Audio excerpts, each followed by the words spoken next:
Estamos vivendo uma hora americana.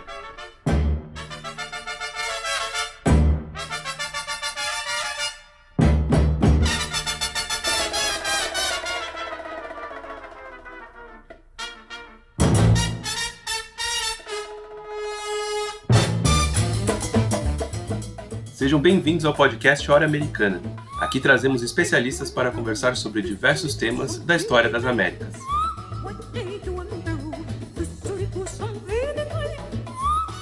Meu nome é Caio Pedrosa e estou aqui com meus companheiros Luiz Calil, Priscila Pereira, Rodolfo Santos e André Ferreira.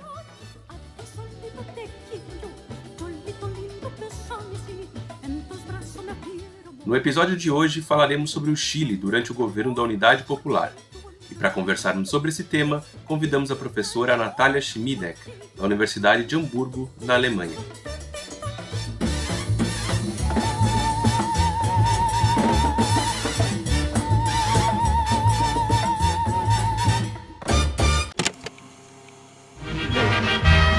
Aquí va la Unidad Popular, campesino, estudiante y obrero, compañeros de nuestro cantar, consabiente de nuestra bandera. La mujer ya se ha unido al clamor, la Unidad Popular vencedora será tumba del yanqui opresor. Venceremos, venceremos, con Allende en septiembre a vencer. Venceremos, venceremos, la Unidad Popular al poder. Venceremos, venceremos, con Allende en septiembre a vencer. Venceremos, venceremos, la Unidad Popular al poder.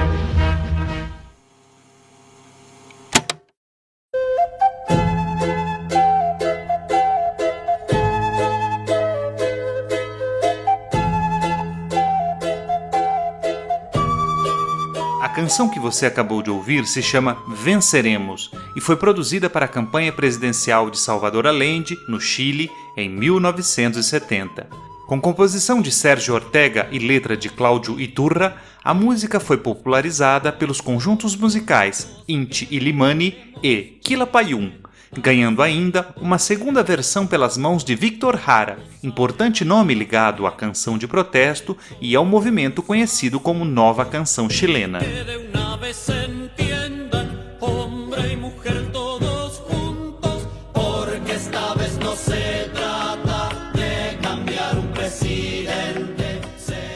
Durante as eleições presidenciais de 1970, Venceremos se tornou o hino oficial da campanha da Unidade Popular, coalizão de centro-esquerda que levou o médico e político de Valparaíso, Salvador Allende, ao poder.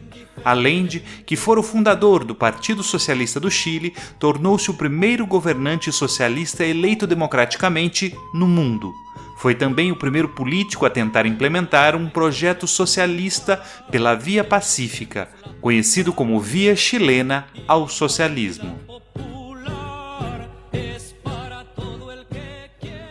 A candidatura de Salvador Allende à presidência do Chile começou a ser projetada um ano antes das eleições de 1970, quando se formou a Unidade Popular. A UP, como também era chamada essa frente ampla, reunia um amplo espectro político, sendo formada pelo Partido Socialista, pelo Partido Comunista, pelo Movimento de Acción Popular, MAPU, pela Acción Popular Independiente, API, e pelo Partido Social Demócrata, o PSD. Em seu programa político, buscava construir um Estado popular e uma economia planificada, que permitissem a conformação de uma sociedade, abre aspas, socialista, anti-imperialista, humanista e igualitária, fecha aspas. Já a política cultural da Unidade Popular apostou na democratização do acesso à cultura e à educação, com o objetivo de integrar a questão cultural ao processo revolucionário. Nas eleições presidenciais chilenas de 1970, Salvador Allende, da UP, obteve 36,6% dos votos, Jorge Alessandri, do Partido Nacional, e Radomir Tomic, da Democracia Cristã, obtiveram, respectivamente, 34,9% e 27,8% cada um. Como nenhum candidato obteve maioria absoluta, foi necessário que o Congresso Nacional chileno escolhesse o candidato que seria presidente entre os dois primeiros colocados. A Democracia Cristã, terceira colocada no pleito, teve o papel de arbítrio da situação, votando a favor da unidade popular. No entanto, antes da votação final, um comando da organização paramilitar de extrema-direita Pátria e Libertad sequestrou e assassinou o comandante-em-chefe das Forças Armadas, o general René Schneider, com o objetivo de evitar a vitória de Allende. Apesar disso, Allende saiu-se vitorioso e foi empossado, mesmo sem contar com maioria parlamentar para aprovar os projetos da UP.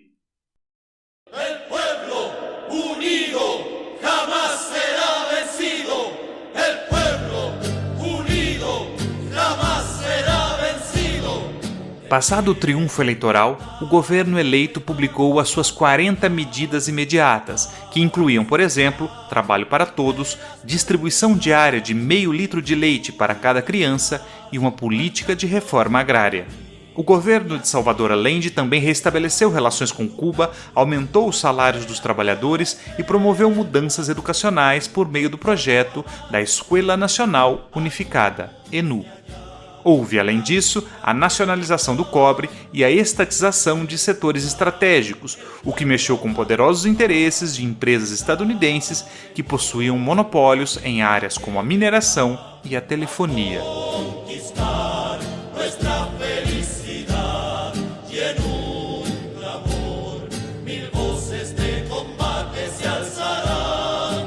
Essas medidas colocadas em práticas pela Unidade Popular despertaram a ira de parte considerável da direita chilena, que passou a promover campanhas de pressão, boicote e desestabilização do governo de Allende. Formou-se assim uma encarniçada oposição à Unidade Popular, formada por partidos políticos tradicionais, empresas estadunidenses, grupos extremistas como o já citado Pátria e Libertad e pela burguesia nacional. Além do enfrentamento parlamentar feito via institucional, essa oposição se notabilizou pelo financiamento e pelas ações coordenadas de greves e lockouts, que paralisaram o país e produziram desabastecimento e caos. Outra vegetação salpicava os muros da cidade. Era um musgo do ódio que os estofava. Cartazes anticomunistas que gotejavam insolência e mentira, cartazes contra Cuba, cartazes antissoviéticos, cartazes contra a paz e a humanidade, cartazes sanguinários que previam degolas e jacartas. Esta era a nova vegetação que degradava os muros da cidade. Recuerda cómo era Chile antes del 70, Don Salvador.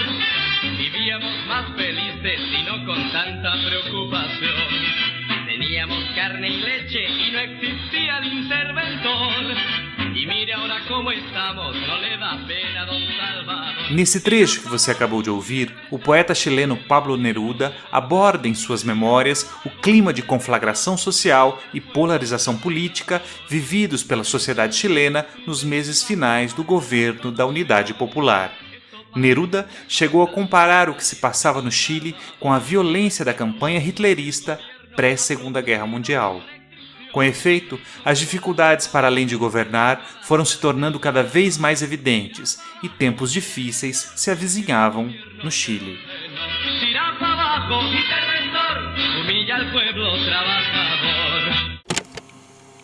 Señor General de Carabineros, ante estos hechos, solo me cabe decirle a los trabajadores, yo no voy a renunciar. Colocado en un tránsito histórico, pagaré con mi vida la lealtad del pueblo. Y les digo que tengo la certeza que la semilla que entregáramos a la conciencia digna de miles y miles de chilenos no podrá ser cegada definitivamente. tienen la fuerza, podrán avasallarlo, pero no se detienen los procesos sociales, ni con el crimen, ni con la fuerza. La historia es nuestra y la hacen los pueblos.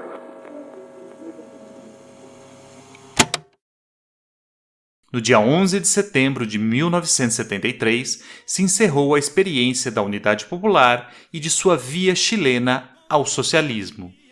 El canto se hizo silencio, 1000 manos quedaron frías, cayó violenta la noche sobre miradas vacías y el hombre que caminaba entre banderas floridas quedó mirando sin ver cómo su tierra moría. As imagens do Palácio de la Moneda bombardeado e da Casa de Governo totalmente destruída pelas bombas lançadas pelos aviões são um dos símbolos mais eloquentes da devastação da democracia chilena. São também a metáfora para a derrocada de um governo que perseguiu, até as últimas consequências, aspirações democráticas. No processo de produção de um imaginário social e político sobre esse golpe de Estado, juntam-se imagens como da queima pública de livros, das detenções arbitrárias e a do general Augusto Pinochet, com seus óculos escuros personificando o clichê do ditador. Mas não seria justo terminar essa narrativa sobre o governo da Unidade Popular de Salvador Allende com essa espécie de arquitetura da destruição imposta pelo pinochetismo. Porque o golpe de Estado de 11 de setembro de 73, longe de ser um desfecho natural de um governo débil e que estaria fadado ao fracasso, foi o início de uma outra história, que jamais poderia opacar a importância que teve a experiência da Unidade Popular. O último pronunciamento de Salvador Allende, aliás, feito de dentro do Palácio La Moneda sendo bombardeado, não deixa lugar a dúvidas. Diz ele: eles têm a força, poderão nos avassalar, mas não se detêm os processos sociais, nem com o crime, nem com a força. A história é nossa e a fazem os povos. Como se formou o governo da Unidade Popular? Quais seriam as particularidades da experiência chilena? Como avaliar os 1000 dias em que Salvador Allende esteve na presidência? Que lições podemos tirar dessa encruzilhada histórica vivida pelo Chile entre 1970 e 1973? Para responder a essas e outras questões, temos prazer em receber Natalia Ayo Schimidek, pesquisadora associada da Universidade de Hamburgo, Alemanha. Antes, porém, vamos com a Maria Clara, que traz a dica da hora desta semana. Al contemplar tu mirada tan triste, vuelvo a pensar en ayer que caminaba. A dica cultural de hoje é o livro Chilean New Song and the Question of Culture in the Allende Government, Voices for a Revolution. Lançado pela Lexton Books Editora em janeiro de 2022, a obra, publicada pela nossa convidada, relaciona-se diretamente com a sua trajetória de pesquisa. No livro recém-lançado por Natália, a historiadora foca no diálogo e dinâmicas entre os campos culturais e políticos da primeira metade dos anos 70 no Chile, sobretudo no que se refere às conexões entre os integrantes da nova canção chilena e os integrantes do governo da Unidade Popular, a UP. Com esse propósito, Natália se dispõe a analisar uma ampla rede de impressos, principalmente aqueles pertencentes aos apoiadores e ou integrantes do governo da Unidade Popular, bem como também se propõe a trabalhar com a análise musical de discos e demais composições de autoria dos integrantes da assim chamada Nova Canção Chilena. Desse modo, Natália demonstra que os artistas influenciavam diretamente o pensamento político e, sobretudo, as políticas culturais do governo da Unidade Popular. Ou seja, Natália demonstra que, mais do que engajar os eleitores por meio de concertos, músicas e da canção de protesto, os integrantes da Nova Canção Chilena influenciavam também o próprio pensamento político do governo. Assim sendo, Natália inova ao observar um processo de culturalização da política, para além da politização da cultura, bem como aponta como estas dinâmicas estavam conectadas e, de certa forma, se retroalimentavam no Chile do começo dos anos 70.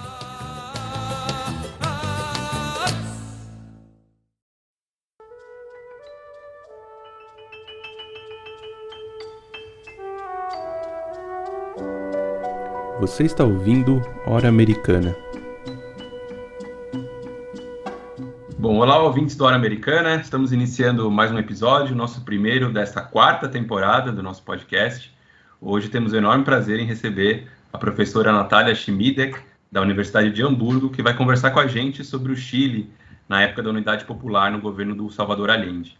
Seja muito bem-vinda, Natália, ao nosso podcast. Para mim é um prazer participar, porque eu sou uma ouvinte e divulgadora assídua do Hora Americana, então é uma alegria estar aqui hoje com vocês. Muito obrigado, Natália, seja muito bem-vinda. Então a Priscila vai começar com a primeira questão. Natália, primeiramente, muito bem-vinda, seja muito bem-vinda à Hora Americana. A gente já estava querendo gravar esse episódio, já tem um tempo, é um tema muito importante, né, falar da Unidade Popular e do Chile nos anos 70. Então, a primeira questão é justamente sobre o que foi a Unidade Popular, né? A gente sabe que a ascensão do governo da Unidade Popular, mais conhecida como UP, lá no Chile, né, ao longo dos anos 1970, consagrou a chamada via chilena ao socialismo. A experiência chilena, né, que foi catapultada pela eleição do Salvador Allende em setembro de 1970, ela apresentou tanto especificidades, né, quanto aproximações em relação a outros processos vividos na América Latina, né, nessa mesma época.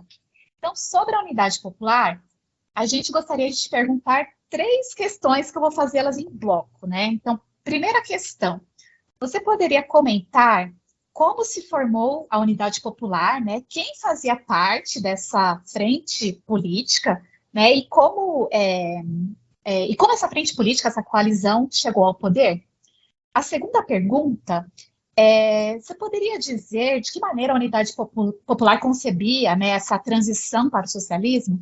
E, por fim, a gente gostaria que você pontuasse, Natália, quais seriam as particularidades da experiência chilena e também quais seriam as conexões, né, que a experiência chilena vai manter com outros modelos políticos de esquerda, né, surgidos no continente americano ao longo do século XX.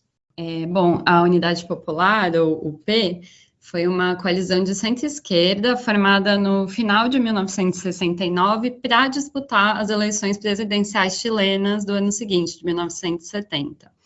E ela nasceu a partir da iniciativa dos partidos comunista e socialista, que, assim como eles vinham fazendo já algumas eleições, eles decidiram lançar um candidato comum ao pleito e convidaram outras forças ideologicamente alinhadas a se incorporarem à coalizão, ao projeto. A Unidade Popular estava formada por 3 partidos maiores, que eram o comunista, o socialista e o radical, e algumas organizações menores, entre elas o Movimento de Ação Popular Unitário, o MAPU, que era uma dissidência do Partido Democrata Cristão, também o Partido Social Democrata, que era um partido criado no fim dos anos 60, ainda ele era pequeno, e a Ação Popular Independente, a API. E nos anos seguintes, já durante o governo do Allende, se incorporaram a esquerda cristã, o Partido de Esquerda Radical, que era uma dissidência do Partido Radical, e o MAPU Obreiro Campesino, que era uma dissidência do MAPU. E, bom, esse monte de dissidências tinha a ver com um ambiente extremamente polarizado, não só entre direita e esquerda, mas também com disputas entre os diferentes grupos de esquerda chilenos. Um dos principais pontos de divergência entre eles era a questão da via de transição ao socialismo e de quem deveria protagonizar esse processo no Chile. Então, a dúvida era via democrática, eleitoral, né, ou via armada. E essa revolução, essas transformações seriam conduzidas pelo Estado ou diretamente pelo povo, pelos trabalhadores, pela classe trabalhadora. E, bom, desde o começo, encontrar um programa de ação comum foi uma grande dificuldade, porque tinha alas mais radicalizadas dentro dos partidos da Unidade Popular, sobretudo nos casos do MAPU e do Partido Socialista.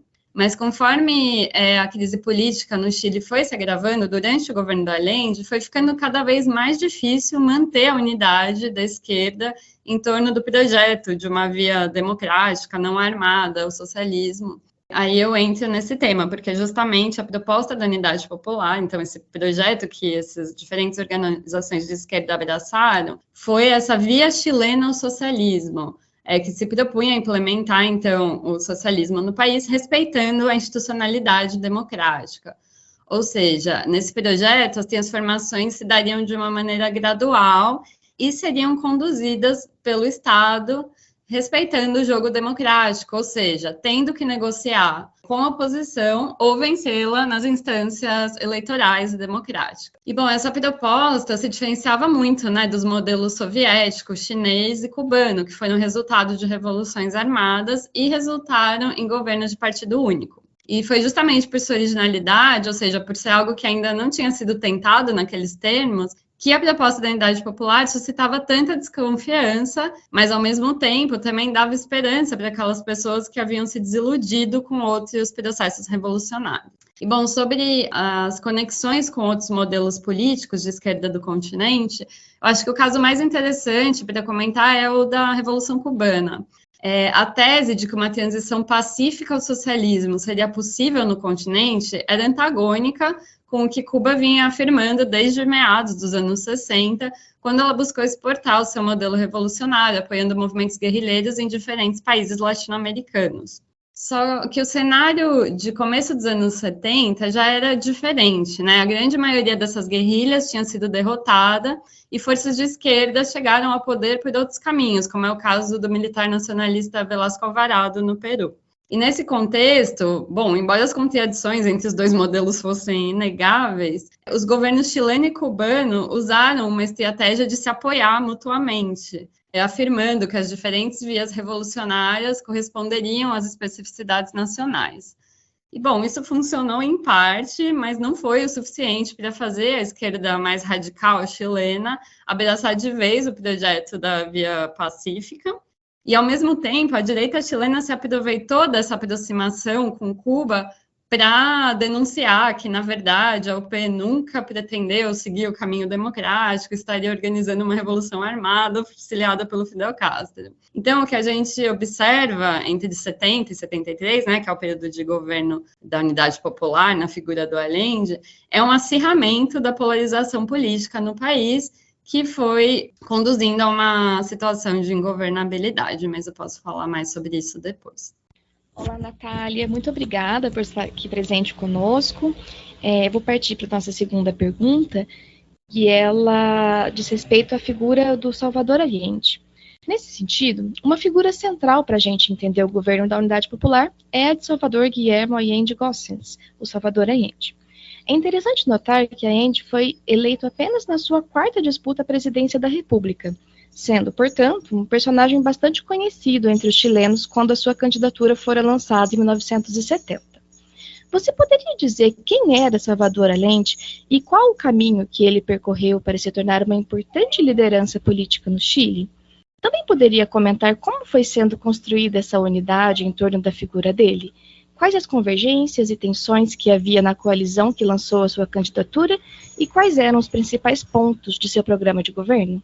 O Allende ele foi um personagem central no cenário político chileno do século XX. Ele nasceu em 1908 numa família de origem aristocrática e se formou em medicina na Universidade do Chile, que foi onde ele começou a se envolver com política. Ele se tornou vice-presidente da Federação de Estudantes da Universidade do Chile já em 1930, aos 22 anos. E 3 anos depois, ele participou da fundação do Partido Socialista do Chile, organizando a sede de Valparaíso.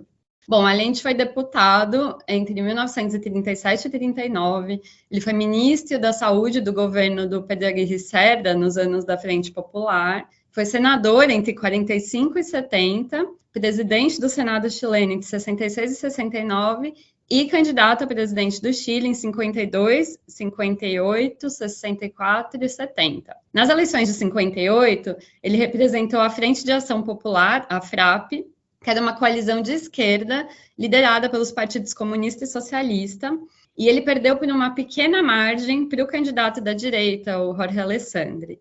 Nas eleições seguintes, de 64, quem triunfou foi outra pessoa, foi o candidato da Democracia Cristã, o Eduardo Frei, que buscou se colocar como um meio termo entre a direita e a esquerda. E ele foi muito mais votado que os outros candidatos. Mas ao final do seu mandato, a polarização política se acirrou, e Allende foi uma figura fundamental para lograr que as principais organizações de esquerda se unissem numa coalizão que tinha a novidade, em relação às campanhas da FRAP anteriores, de incluir também um partido de centro, que era o Partido Radical. Bom, embora o Allende fosse do Partido Socialista, que, como ficou claro no congresso celebrado na cidade de Xi'an, em 1967, o partido estava tendendo a uma radicalização, postulando a luta armada. Apesar do Allende ser filiado a esse partido, ele estava mais próximo da linha defendida historicamente pelos comunistas chilenos, isso é, a via eleitoral. E, bom, na verdade, em trabalhos mais recentes, como, por exemplo, aqui no Brasil, a Elisa de Campos Borges, os autores e autoras vêm defendendo que o pensamento de Allende ele seguia um caminho próprio, original, que não reproduzia exatamente essas dicotomias que a bibliografia tende a estabelecer, e não é que ele era alguém, então, que você possa falar que ele era da linha do Partido Comunista. Ele tinha um pensamento e uma linha de ação próprias. É por isso que, para ele, não tinha uma contradição entre ser um democrata, que havia ocupado tantos cargos dentro do sistema representativo, e ser amigo, por exemplo, dos líderes da Revolução Cubana e um dos organizadores da Conferência Tricontinental de Havana, de 1966, cujos principais documentos advogavam pela Revolução Armada no Terceiro Mundo. Tanto nessa conferência como em diversos outros eventos, o Allende defendeu a tese de que cada país deveria buscar o seu caminho para o socialismo de acordo com as especificidades locais. Para ele não haveria uma única forma.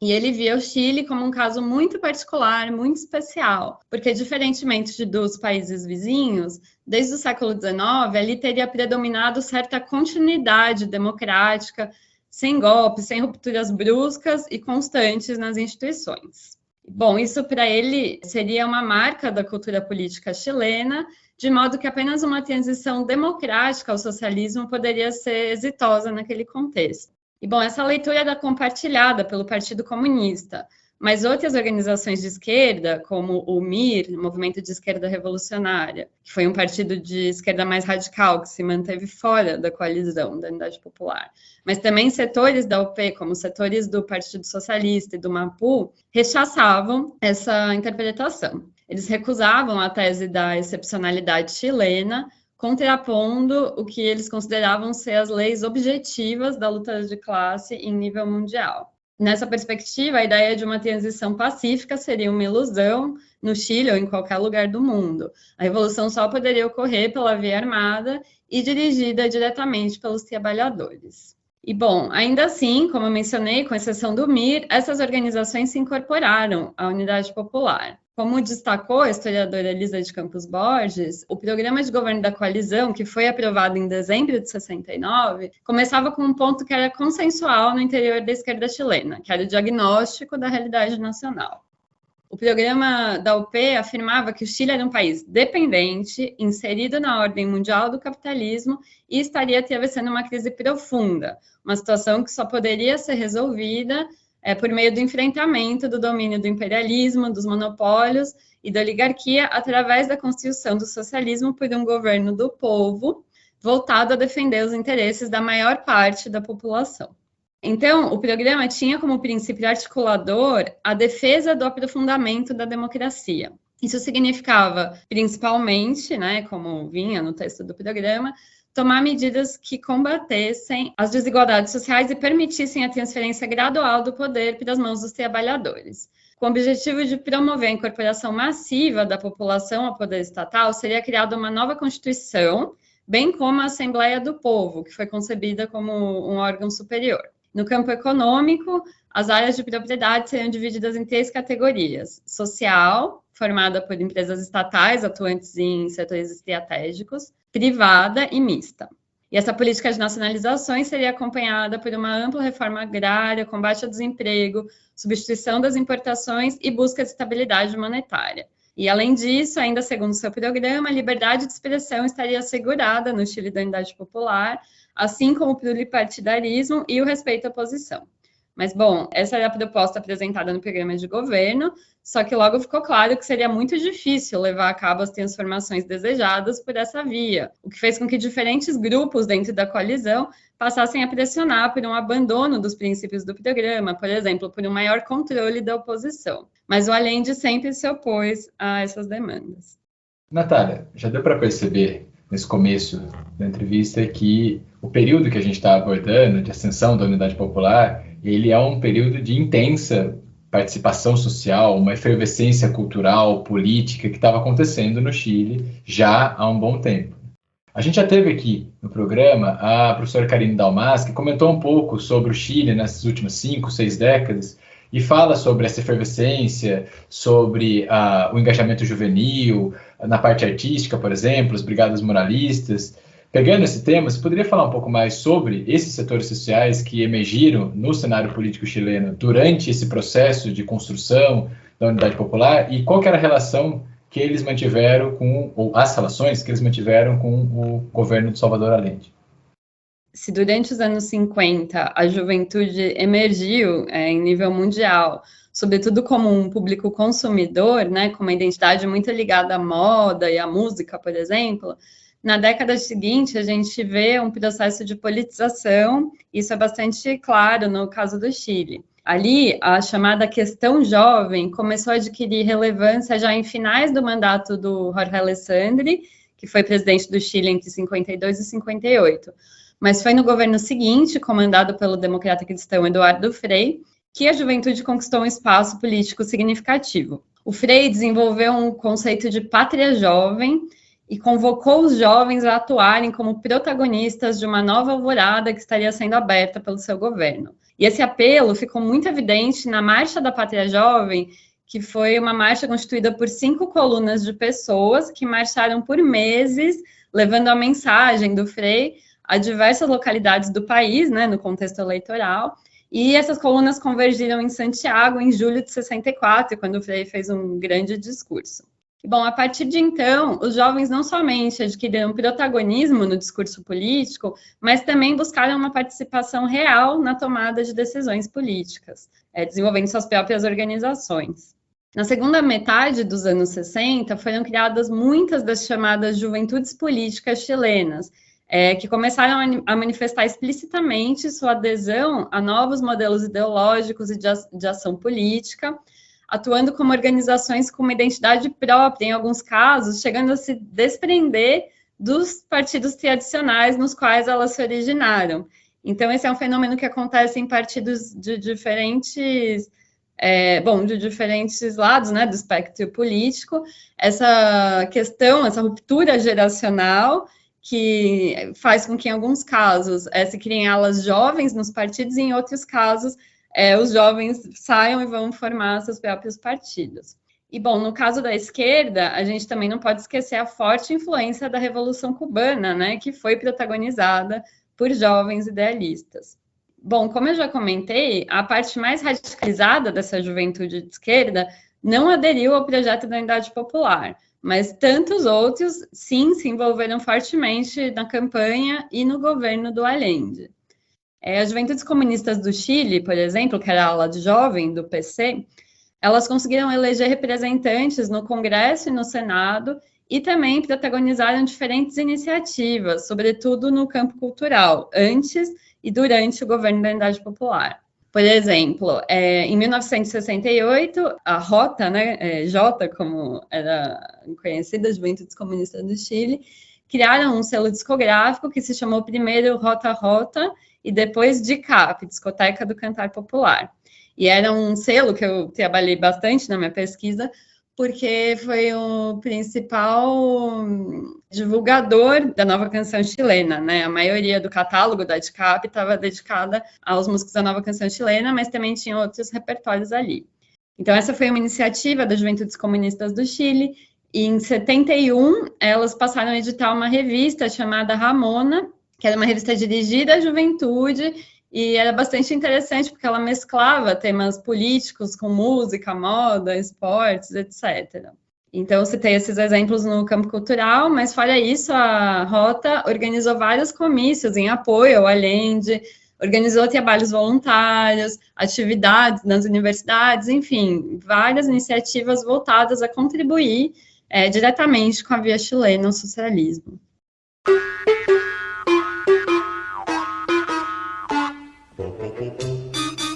Oi, eu sou a Maria Clara. Oi, eu sou o Paulo. E nós somos integrantes do Hora Americana. Gostaríamos de te convidar para conferir os conteúdos publicados das nossas redes. Afinal, o episódio nunca acaba nessa horinha aqui. Muitas das temáticas e dicas mencionadas por nossos convidados e convidadas serão retomadas por lá.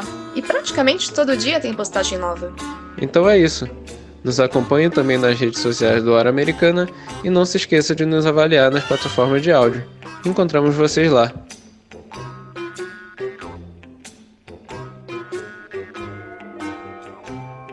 Bom, Natália, como você já vem comentando nas questões anteriores, fica muito evidente, né, que essa experiência chilena ela foi algo muito impactante, né, não só quando a gente pensa especificamente no Chile, mas mais amplamente na América Latina, e como teve um caráter de uma certa novidade, né, de uma busca de algo que, por mais que tivesse, claro, impacto de outros espaços, né, no mundo e de outras ideias, foi algo que trouxe algo de muito novo, né, para a gente pensar a história latino-americana e a história mundial em geral naquele contexto. E um dos aspectos em que isso vai ficando mais evidente é quando a gente pensa na questão cultural, porque aquele foi um momento de muita efervescência cultural, né, que resultou em formas criativas de se imaginar o exercício do poder, né, político e mesmo o desenho da vida em sociedade.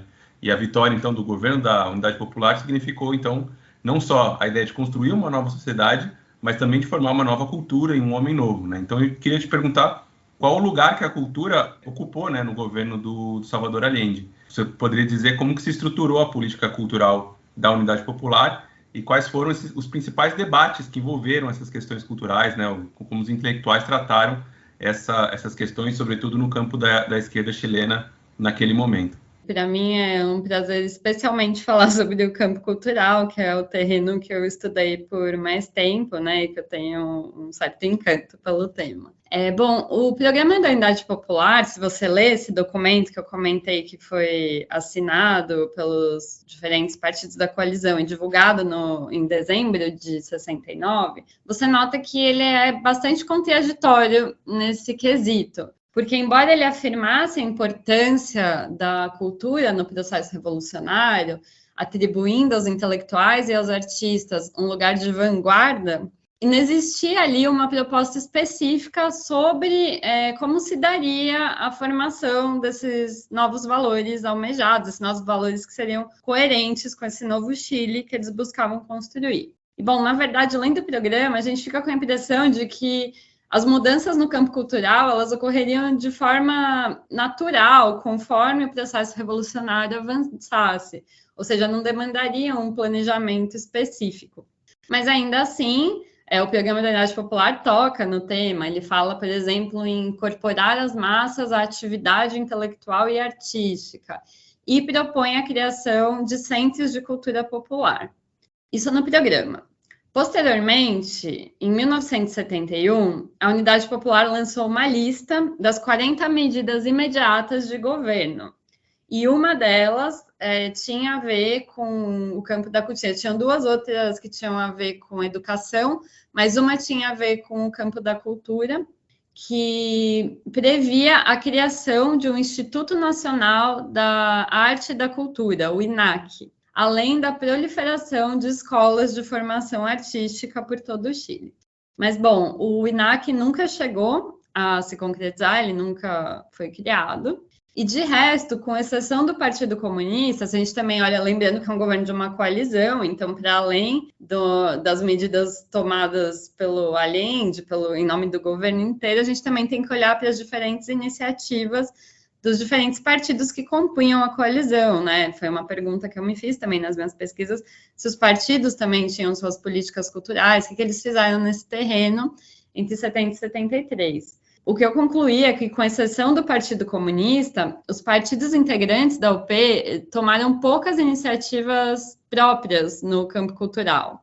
Mas, devido à política de cotas, que previa que os diferentes partidos da coalizão eles participassem em cargos, eles dividissem, né, entre si cargos em instituições públicas, devido a essa política, os representantes dos outros partidos acabaram ocupando também cargos em instituições como, por exemplo, a Editora Nacional Kimantu. Essa editora, ela chamava Zig Zag, era uma empresa privada, e ela foi estatizada pelo governo da Unidade Popular já no começo de 71, ou seja, no começo do governo, né? E aí, então, na hora de planejar as coleções de livros e outras publicações dessa editora, as diferentes visões sobre as vias revolucionárias vieram à tona. E, como resultado, a Kimantu publicou tanto os chamados clássicos da literatura universal, como manuais de educação política que tinham no horizonte o poder popular. Ou seja, essas divergências, essas diferentes leituras sobre o processo chileno, elas também apareceram nas iniciativas culturais. E é muito evidente no caso da Kimantu. E, bom, essa falta de diretrizes claras por parte do governo, a sua falha em implementar certos projetos, desencadearam uma forte reação por parte de artistas, escritores e acadêmicos de esquerda, né, que passaram a pressionar o governo por uma maior atenção ao campo cultural e a propor diferentes ideias nesse sentido.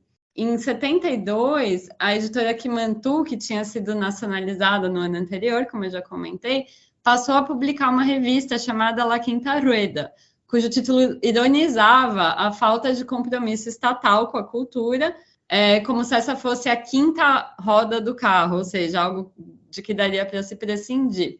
E desde a sua primeira edição, a revista perguntou onde está a política cultural, além de publicar opiniões de diferentes intelectuais e divulgar iniciativas que estavam sendo levadas a cabo no campo da cultura por vários atores sociais.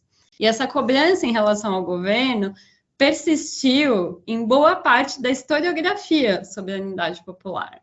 Eu acho que, devido à maneira traumática como essa experiência terminou, boa parte das análises se concentrou nas razões do fracasso do projeto da Via Chilena ao socialismo, buscando culpados.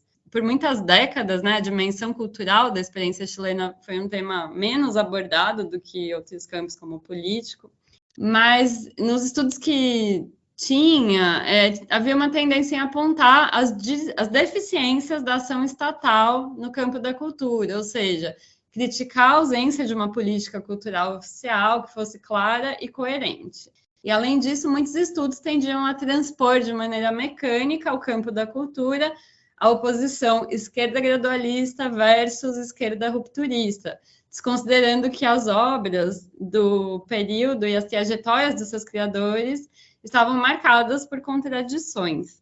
E, bom, quando eu notei isso, eu decidi examinar na minha pesquisa de doutorado, que resultou no livro que eu publiquei o ano passado nos Estados Unidos, eu resolvi examinar as diferentes políticas culturais, debates intelectuais e criações artísticas, sobretudo no campo musical, no Chile da Unidade Popular. E eu concluí que, na prática, houve uma tendência na atuação do governo, que foi uma tendência democratizadora, e eu também concluí que a inexistência de diretrizes claras e rígidas, longe de paralisar, acabou estimulando o debate e a multiplicidade de iniciativas no campo cultural. E, bom, você me perguntou, eu fecho com isso, né, sobre os principais temas em voga no debate travado no interior da esquerda sobre a questão cultural, e eu reconheci os seguintes temas como os mais recorrentes: arte panfletária versus arte experimental ou formalista, o significado do projeto de uma cultura autenticamente nacional, isso significava arte para o povo, sobre o povo, com o povo ou do povo. E também o que fazer com a chamada herança cultural burguesa, tanto no sentido da cultura comercial quanto da chamada alta cultura. E, bom, não havia consenso sobre nenhum desses pontos, e como eu busco demonstrar no meu trabalho, é aí que reside a riqueza do campo cultural no período. Natália, muito interessante essas informações que você traz para a gente sobre a riqueza do campo cultural vivido no Chile, né, de Salvador Allende. E ainda sobre esse tema da cultura política da época, e já fazendo um diálogo com a sua tese de doutorado, você poderia falar para a gente mais especificamente sobre o movimento da nova canção chilena? Que a gente sabe que você estudou bastante esse assunto, né? Então, como é que se formou o movimento? Quem foram os seus principais nomes, né, os principais expoentes da nova canção? Quais foram seus referentes culturais estéticos? E, por fim, né, de que modo a Nueva Canción, né, como era conhecida, possibilitou a formação de uma intelectualidade engajada com o projeto socialista chileno? Bom, o tema do nascimento, da origem da nova canção chilena é bastante polêmico, porque, tradicionalmente, os analistas afirmam que o movimento nasceu em meados dos anos 60, quando os filhos da Violeta Parra, né, o Ángel e a Isabel Parra, fundaram a Peña de los Parra em Santiago do Chile. Essa penha era uma espécie de casa noturna, frequentada principalmente pela intelectualidade de esquerda, e na qual os músicos que estavam interessados em repertórios folclóricos podiam se apresentar diretamente para o público em um ambiente não comercial. Mas, como eu argumento em um dos meus trabalhos, naquele momento conviviam no Chile, sob um título genérico de neofolclore, diferentes tendências interessadas em renovar a música folclórica difundida massivamente. E essa convivência de diferentes propostas de renovação do folclore nos mesmos espaços, e sendo identificado sob esse guarda-chuva do neofolclore, ficou evidente no primeiro festival da nova canção chilena, que foi organizado pelo radialista Ricardo Garcia em 1969 e que tem sido considerado o momento de batismo da nova canção chilena, ou seja, seria um movimento pré-existente que é oficializado, batizado nesse evento. Mas, a meu ver, foi só no contexto da campanha eleitoral da Unidade Popular que passou a ser possível falar em um movimento, remetendo com isso a uma tendência específica do até então chamado neofolclore, e essa definição esteve diretamente ligada ao engajamento político dos músicos. Bom, muitos deles, né, desses músicos que se apresentavam ali na Peña de los Parra, que participaram do primeiro festival da nova canção chilena e de outras iniciativas, muitos deles, como Víctor Jara, Isabel Parra e os integrantes dos conjuntos Quilapayún e Inti Illimani, estavam filiados às Juventudes Comunistas do Chile, enquanto outros eram próximos a outras organizações políticas da Unidade Popular ou de fora da Unidade Popular.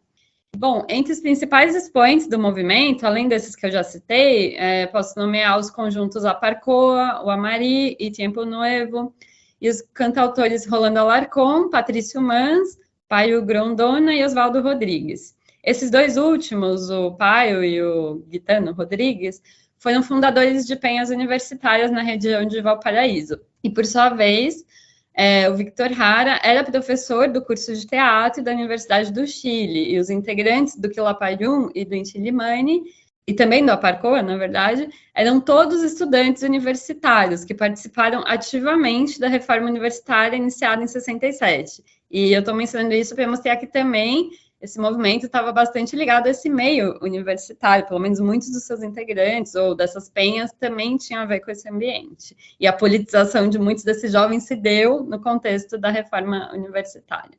E, bom, além do engajamento político, esses músicos tinham em comum o interesse por incorporar ritmos e instrumentos folclóricos de outras regiões do continente. Ou seja, eles recusavam a ideia de uma identidade chilena que fosse específica e isolada, representada musicalmente pelos ritmos do Vale Central, como a cueca e a tonada, que desde os anos 20 vinham sendo promovidas como símbolo da identidade nacional, num discurso bastante nacionalista e também ligado a grupos mais conservadores e de direita. Em lugar disso, eles defendiam uma identidade latino-americanista, que tinha no horizonte a união dos diferentes povos do continente contra um inimigo comum, que seria o imperialismo estadunidense. E nos seus discos, os músicos da nova canção buscaram concretizar essa unidade, mesclando sonoridades de origens diversas e abordando temáticas sociais e políticas que eram vistas como comuns à região.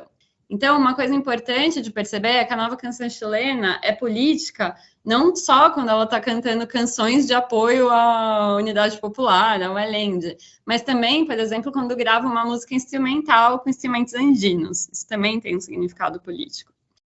E, bom, os músicos da Nova Canção fizeram campanha para o Allende, tocando em comícios e gravando canções que abordavam a conjuntura eleitoral. E depois da vitória do candidato, eles seguiram dando seu apoio em comícios, discos e entrevistas à imprensa. O Inti Illimani, por exemplo, gravou uma versão cantada do programa de governo da UP, enquanto que Lapayún e o Sérgio Ortega compuseram e gravaram uma série de canções contingentes, utilizando ritmos mais pegajosos do que esses ritmos mais associados com a Nova Canção, como folclore andino, ritmos folclóricos. No caso das canções contingentes, eles usavam, por exemplo, a cúmbia, e aí na letra comentavam temas da conjuntura política. Essas canções contingentes, ou o fato do Inti Illimani ter gravado uma versão musical do programa de governo, suscitou uma polêmica no interior da esquerda sobre a validade e os limites da canção panfletária, que, como eu mencionei antes, foi uma das questões centrais no debate cultural do período.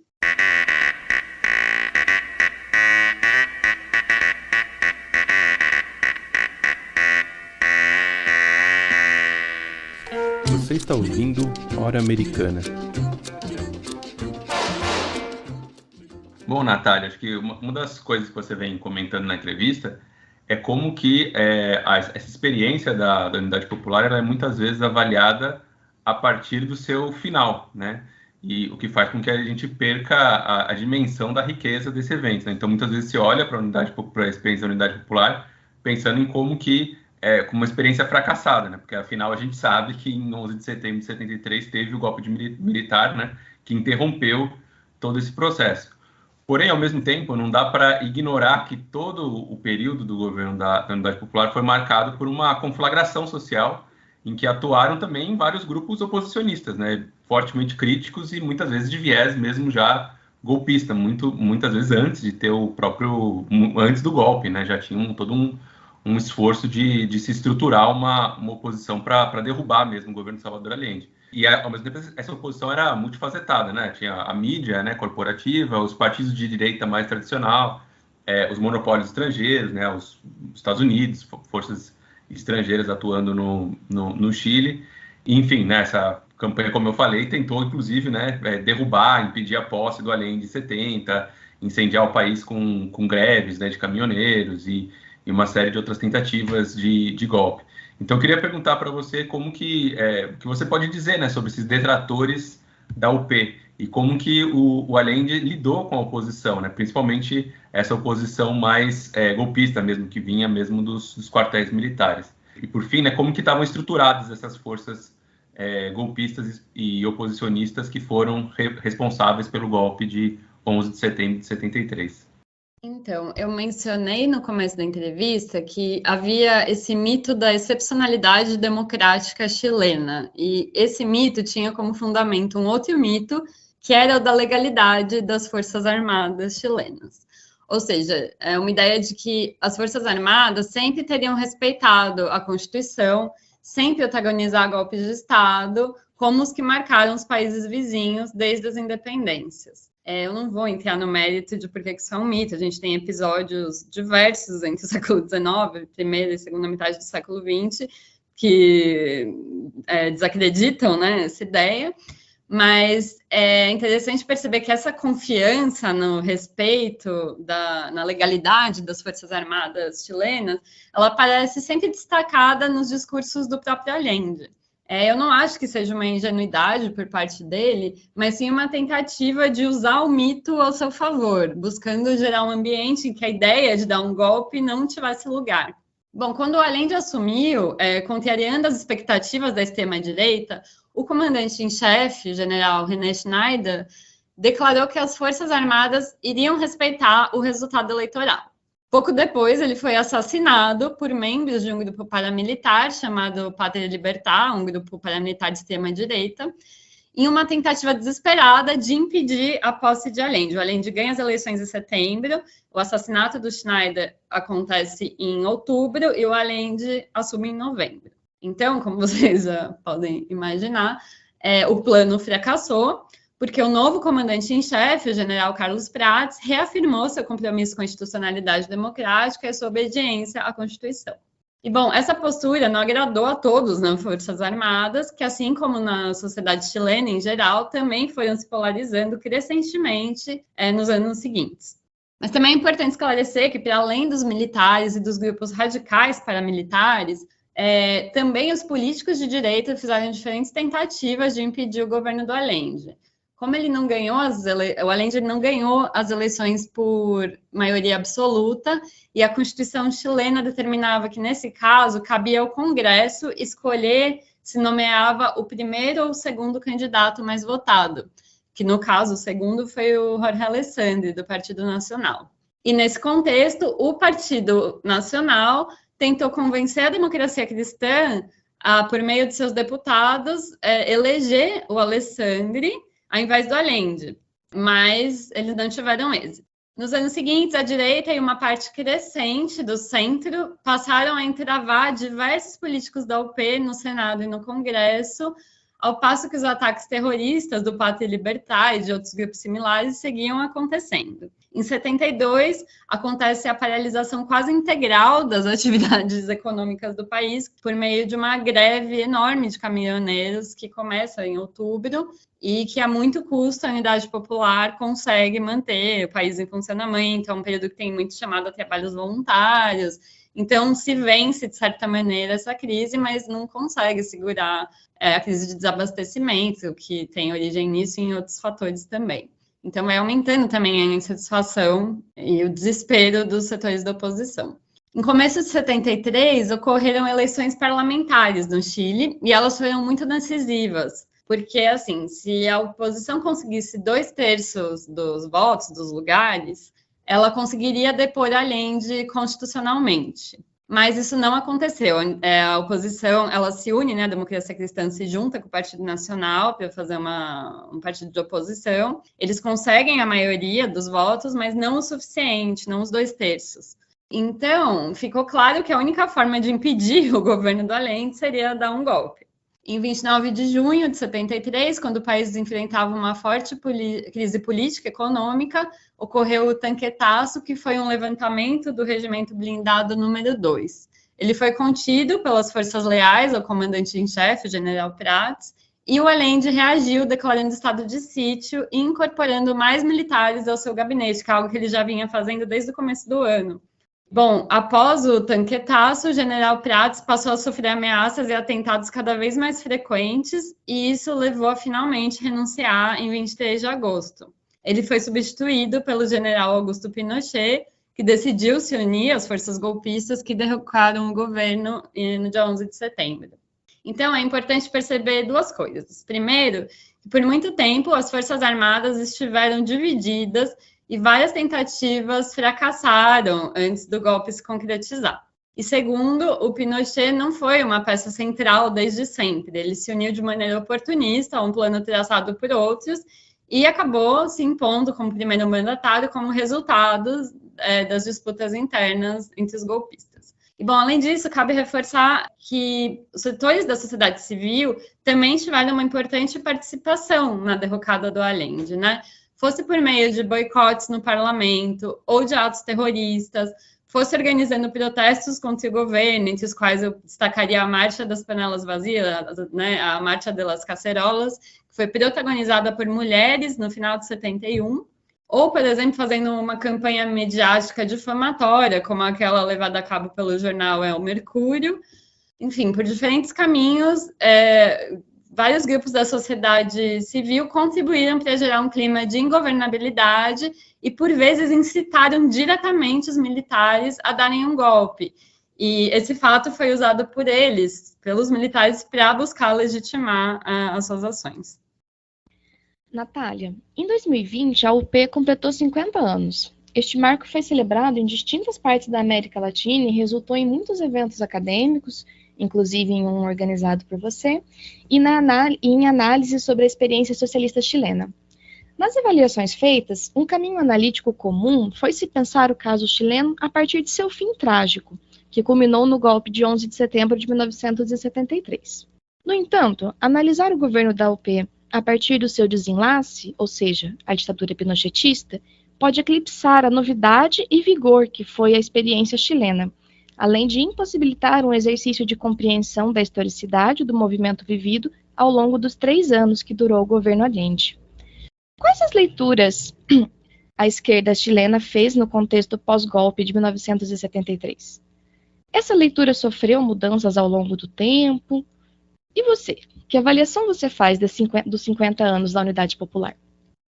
Essa pergunta é ótima e, de certo modo, eu acho que eu já comecei a responder quando eu falei sobre as análises centradas no campo cultural. Então, sim, eu estou de acordo que, por muito tempo, teve uma tendência a analisar os anos da UP a partir do seu desenlace e com muito julgamento de valor, apontando culpados. Além disso, a ênfase quase sempre recaiu nos atores políticos formais, ou seja, os partidos de direita, centro e esquerda. Eu diria que, embora tenha havido trabalhos importantes desde os fins dos anos 80, esse cenário começou a mudar de maneira mais clara e orgânica nos últimos 15 anos.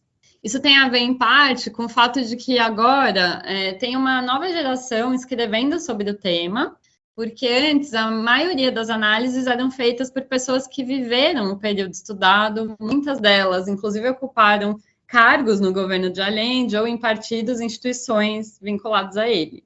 Por isso, é compreensível o teor dessas análises, dessas obras, que parecem ter como questão de fundo onde foi que nós erramos. E, bom, ao fazer esse exercício, alguns concluíram que o problema foi a esquerda não ter realmente se unido em torno do projeto da via democrática ao socialismo. Ou seja, o problema seriam os setores que ficaram pressionando todo o tempo pela radicalização do processo. Outros autores concluíram exatamente o contrário, que o erro teria sido querer se manter no marco democrático, que seria uma ilusão, e que não aproveitaram aquele momento de hegemonia para armar os trabalhadores e instaurar o poder popular. Outras interpretações questionaram o centro político por ser incapaz de desempenhar um papel mais moderador, e outras ainda buscaram explicar os eventos chilenos a partir dos interesses e ações da direita em conchavo com o imperialismo estadunidense. Essas leituras sofreram mudanças no decorrer do tempo e é impossível analisá-las sem pensar no contexto em que as obras foram escritas. Por exemplo, no contexto da campanha pelo No, que buscava destituir o Pinochet por meio do plebiscito de 88, alguns autores preocupados em unir a esquerda relembraram do erro que foi ter se dividido durante a Unidade Popular. Ou seja, obras escritas naquela conjuntura tendiam a interpretar a Unidade Popular de uma maneira a ter lições para o presente. E, bom, como eu disse, nos últimos anos, os estudos sobre a UP passaram a adotar novas perspectivas, que são resultados de uma mudança geracional, são resultado de uma maior passagem do tempo, né? Os episódios não aconteceram agora, nesse momento a gente já está há 50 anos, então isso traz novas perspectivas também. E, na verdade, vale mencionar que é na conjuntura dos aniversários do golpe, 30 anos, 40 anos, 50 anos de 73, que uma quantidade maior de obras é publicada, maior até do que as que são publicadas no aniversário de 70. Então, eu acho que esse ano vai sair bastante coisa que ainda está inédita. Eu fico feliz também de que acabou ficando essa entrevista para agora, para 2023, que já entra nesse marco também. Eu acho que vai sair bastante coisa. Mas, de maneira geral, a gente observa, nesses últimos 15 anos, um interesse por temáticas e atores mais variados, como, por exemplo, a política externa da Unidade Popular, ou suas incursões no terreno tecnológico. Tem um livro super interessante, escrito por uma pesquisadora estadunidense, sobre o projeto CyberSyn, que foi aí uma empreitada tecnológica voltada a organizar uma economia planificada. Também trabalho sobre o movimento de pobladores, sobre, sei lá, grupos de teatro amador, o trabalho de extensão cultural das universidades chilenas. Então, os temas vão se diversificando. E o enfoque, assim, o que eu penso que ainda está muito incipiente, que está começando meio lentamente, acho que é o enfoque de gênero, e também os estudos sobre os Mapuche e outros povos indígenas, né, no contexto da Unidade Popular. De resto, por muito tempo, eu acho que houve uma tendência a pensar o P no marco nacional e dentro do período específico de governo do Allende. Os meus próprios trabalhos, eu faço aqui uma autocrítica, eles são um exemplo disso. Mas agora, alguns autores e autoras estão chamando a atenção para a necessidade de pensar a UP na longa duração e também na sua dimensão internacional, o que me parece muito pertinente. Bom, quanto aos meus interesses específicos, eu acho que o campo cultural passou a receber mais atenção nos últimos anos, mas os trabalhos muitas vezes tendem a enfocar as diferentes manifestações artísticas separadamente. Eu acho importante ter estudos assim, que se aprofundem nos debates e projetos no campo editorial, musical ou cinematográfico, por exemplo, mas também sinto falta de colocar essas várias dimensões em diálogo. E foi isso que eu tentei fazer na minha tese, no meu livro, ainda que eu tenha dado uma atenção mais especial para a Nova Canção. E, bom, é difícil essa pergunta sobre a minha avaliação pessoal dos 50 anos da UP. Eu acho que os protestos que eclodiram no Chile em 2019 deixaram claro que, embora tenha sido curto, né, esse período ainda tem um peso importante como referencial para os setores interessados em transformar a sociedade chilena e combater os males do neoliberalismo.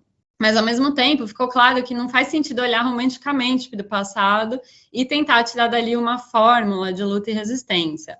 Hoje, novas questões estão em pauta, questões que não estavam colocadas ou eram ignoradas pela esquerda dos anos 70, como a questão de gênero, questão indígena e a chamada morte, né, das metanarrativas modernas.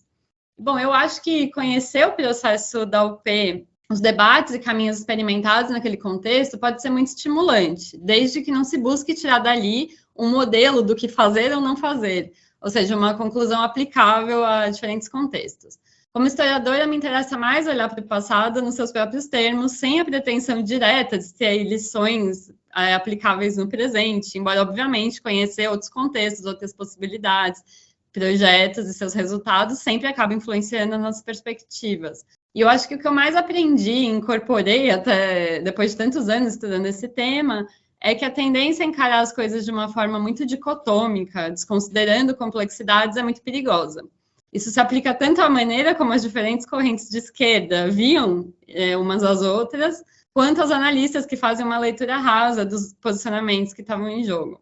E, por outra parte, com isso eu termino, ter estudado o campo artístico me ensinou a relativizar a noção de fracasso da experiência chilena, porque muita coisa legal foi gestada naqueles 1000 dias. Algumas tiveram algum tipo de continuidade a longo prazo e outras não. Mas eu olho para aquele cenário de efervescência cultural e eu vejo um potencial impressionante, bem como limites. Só que, de maneira alguma, essas limitações podem ser vistas como fracasso. Bom, Natália, muito legal, muito ótima entrevista. Eu destaco isso, né? Essa vida, né, que ainda existe, né, em relembrar, em pensar, em discutir esse período, né, que eu acho que o seu trabalho traz isso muito bem, né, em revelar também muitas coisas que às vezes passam despercebidas dessa experiência e que são muito ricas, né? Eu acho que realmente o estallido social demonstrou isso, né? A riqueza cultural ficou mais que evidente, a validade, a potência, né, da cultura daquele período ficou muito evidente aí nos anos recentes no Chile, né? Então é muito bacana mesmo poder discutir esses temas, né? E buscar uma outra forma de entender esse período. Então, muito obrigado pela sua entrevista, foi excelente, Natália. Eu que agradeço muito mesmo pelo convite, pela oportunidade e por trazerem esse tema aqui em boa hora, né, no aniversário dos 50 anos, e já trazendo também essa perspectiva das artes, da cultura, incorporando isso também como um tema de interesse. Então, para mim foi um prazer mesmo participar. O Hora Americana desta semana fica por aqui. Este programa é um projeto de extensão interinstitucional com membros da Universidade Estadual de Londrina, Universidade Rural do Rio de Janeiro, Unicamp, Instituto Federal de Minas Gerais e Instituto Federal do Sul de Minas Gerais. O Hora Americana tem produção de Luiz Calil, Caio Pedrosa, Rodolfo Gautier, Priscila Pereira e André Ferreira. A edição é de Caio Pedrosa, Bruno Oliveira e Letícia Cavalcante. Divulgação e criação de conteúdo para as redes sociais de Maria Clara Figueiredo e Paulo Gomes. Neste episódio utilizamos as músicas Himno de la Unidad Popular, El Pueblo Unido Jamás Será Vencido, do grupo Quilapayún, Antes de 70 Don Salvador, Chile Herido, do grupo Inti Illimani, e Para Que Nunca Más, de Sol e Lluvia. O Hora Americana pode ser escutado nas principais plataformas de podcast, na Rádio TV Unicamp e na Rádio do Instituto Federal de Minas Gerais. Daqui a 2 semanas voltamos com mais um episódio. Até lá!